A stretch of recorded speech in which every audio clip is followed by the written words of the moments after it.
Hoje é dia 8 de janeiro e essa data vai ficar para sempre marcada na história do Brasil como a data em que aconteceu isso aqui que vocês tanto conhecem, que tanto se comenta.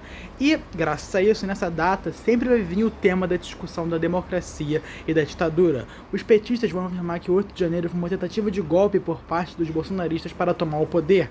Já os bolsonaristas vão afirmar que não foi uma tentativa de golpe, mas sim foi uma tentativa de impedir o real golpe e a real ditadura, que seria a ditadura do SDF. Mas a grande verdade é que o Brasil não é mais uma democracia desde 64. Porque pare para pensar, segundo várias pesquisas que já foram feitas, a grande parte do povo brasileiro é um povo mais conservador, ou seja, é um povo que tende mais à direita. Se você for ver essas pesquisas que estão aparecendo aqui em cima, a maioria do povo brasileiro é contra o aborto, é contra a legalização das drogas, contra o casamento gay, a favor da religião, da família e também de várias outras pautas mais conservadoras. E, graças a isso, então, era de se imaginar de que o Brasil iria ter mais candidatos e políticos mais à direita e mais conservadores. Mas a grande verdade é que a direita sempre foi muito morta aqui no Brasil. Se você for ver na época do Império, os dois partidos que tinham aqui no Brasil eram o Partido Conservador e o Partido Liberal. Ou seja, mais ou menos o que acontece no Reino Unido e nos Estados Unidos, que tende mais à direita e o outro que tende mais à esquerda. Porém, após a proclamação da República, a direita quase foi extinta aqui no Brasil, pois na primeira metade do século XX, o movimento mais à direita que teve aqui no Brasil foi o movimento integralista, que sim, foi um movimento muito forte, foi um movimento de extrema direita e conservador. Porém, após ele não teve muito mais do que isso, porque a grande parte dos presidentes que nós tivemos eleito após esse período foram presidentes populistas e que tendiam mais à esquerda. Um exemplo disso é Getúlio Vargas e também João Goulart.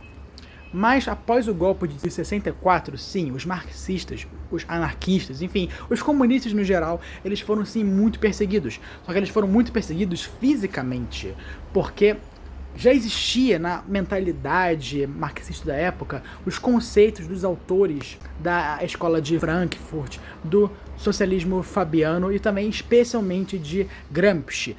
O que esses autores ensinaram foi que a revolução não ia ocorrer de uma forma armada, como foi na União Soviética, na China, em Cuba, enfim, mas sim essa é uma revolução intelectual, uma revolução cultural.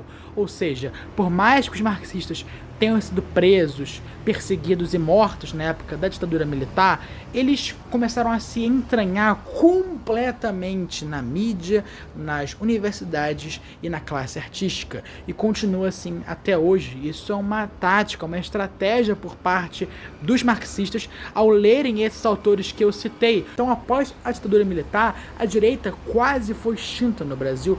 Você se dizer de direita após a ditadura militar era literalmente um preconceito. Você não podia se dizer de direita. Se eu falasse, eu sou conservador, eu tô mais à direita, você era completamente caçado. Acabou a sua carreira para tudo. Porque o nome direita era automaticamente associado à ditadura militar. Tanto que os acadêmicos deram um nome para isso, que é direita envergonhada. Ou seja, são as pessoas que eram de direita, mas que não tinham coragem de admitir. Um exemplo dessas pessoas era o Enéas. O Enéas nunca falou ser de direita porque ele tinha um medo, porque era completamente julgado.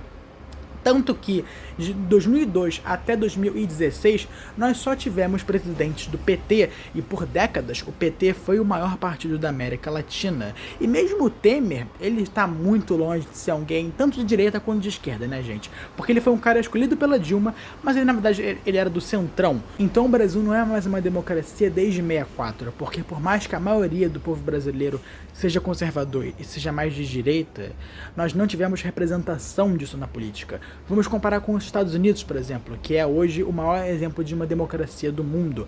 Lá tem o Partido Republicano e o Partido Democrata. E isso fala muito a respeito sobre o povo americano, porque eu diria que metade dos americanos são mais conservadores, são mais cristãos, enquanto a outra metade é de esquerda e é progressista. E isso se manifesta na política, porque fica oscilando entre os presidentes republicanos e os democratas. Sempre foi assim. Por exemplo, o atual agora que tipo vai tomar posse presidente dos Estados Unidos vai ser o Trump, que é republicano, mas o último foi o Biden, que era democrata.